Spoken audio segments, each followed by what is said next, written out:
Chers amis de l'Église apostolique et œcuménique de France, bonne année 2020. On a tout le mois encore pour se la souhaiter et en ce jour de l'Épiphanie, le 6 janvier 2020, eh bien je vous souhaite une très bonne année.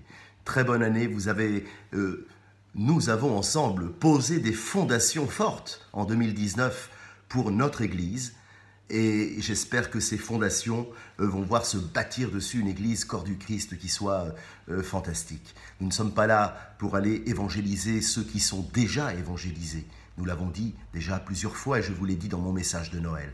Nous sommes là pour aller le dire aux autres, ceux qui ne connaissent pas la bonne nouvelle de l'évangile, ceux qui ne portent pas l'amour du Christ dans leur cœur. Nous sommes simplement là pour leur dire, tu sais, Jésus t'aime et si tu veux, viens, suis-moi. Voilà. C'est tout.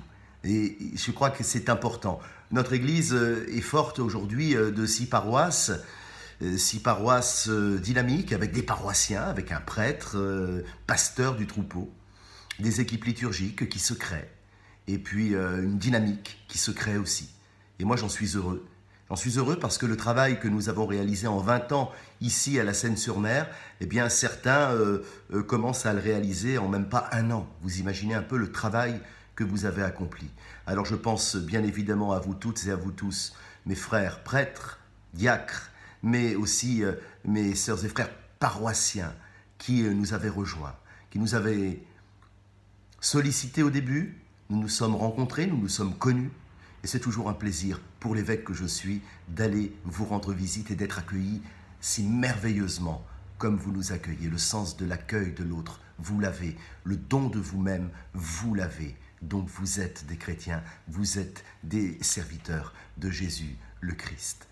Nous utilisons bien évidemment les réseaux sociaux souvent pour faire en sorte de faire connaître nos activités paroissiales, mais aussi pour tout simplement mettre des photos de nos différentes célébrations ou des différents moments où nous rencontrons les gens. Les réseaux sociaux, notamment Facebook, c'est bien. Mais ça devient compliqué lorsque nous devons faire face à, peut-être, je l'espère pas, mais peut-être je ne vois que ça, la jalousie de certains, ou alors l'incompréhension d'autres, lorsque nous devons faire face à des insultes qui proviennent de frères qui sont d'églises sœurs. Et ça, je ne le tolère pas. Ça, c'est quelque chose qui m'horripile fortement. Il est doux pour des frères de demeurer ensemble.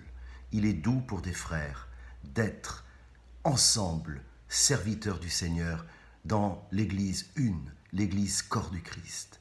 Pas de place pour la division dans l'Église du Christ. Pas de place.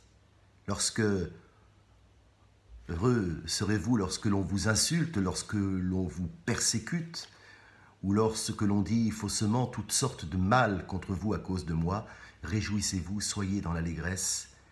Vous avez votre place dans le royaume des cieux, nous dit Jésus en finalité de ces merveilleuses béatitudes que je vous ai déjà invité à méditer devant les crèches qui sont encore là cette année. Heureux, oui, mais parfois ça fait du mal. Parfois ça fait vraiment du mal. Surtout lorsque c'est gratuit. Surtout lorsque c'est comme ça, sur une communication plutôt drôle, surtout quand on veut avoir la vérité dans l'Église. On n'a pas la vérité dans l'Église. On est loin de la vérité dans l'Église.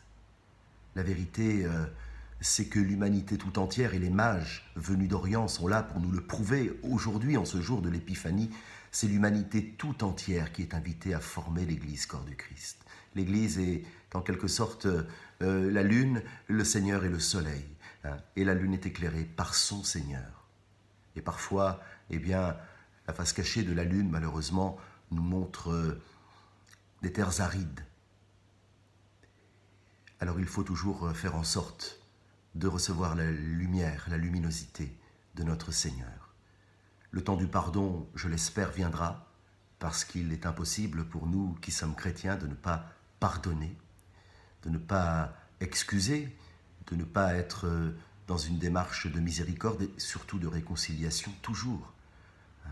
Je pense à cette belle église de la réconciliation à Thésée, qui est le fer de lance, j'allais dire, de nos communautés. Thésée, cette communauté monastique dans laquelle vivent des moines de toute confession. Vous imaginez que ça ne doit pas être facile pour eux au départ, tous les jours, de vivre ensemble. Ils viennent du protestantisme, du catholicisme, de l'orthodoxie, de l'anglicanisme.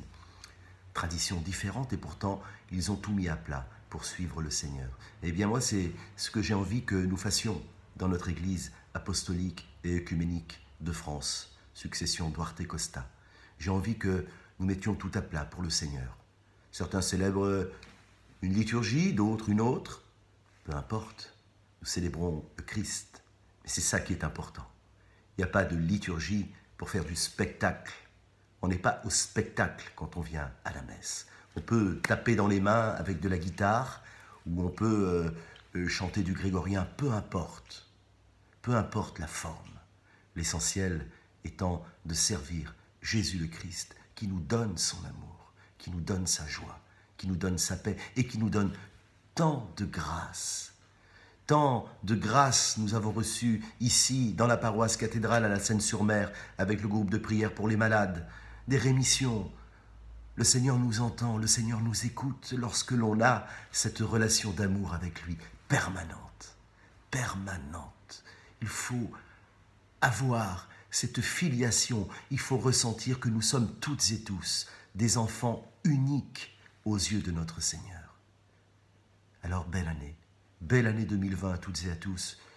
Je vous embrasse fort, que la paix soit avec vous, que l'apostolat, que l'Esprit Saint souffle plutôt sur votre apostolat afin d'être toujours de fidèles serviteurs et que le Seigneur Tout-Puissant puisse vous accorder la grâce de sa bénédiction au nom du Père et du Fils et du Saint-Esprit. Amen.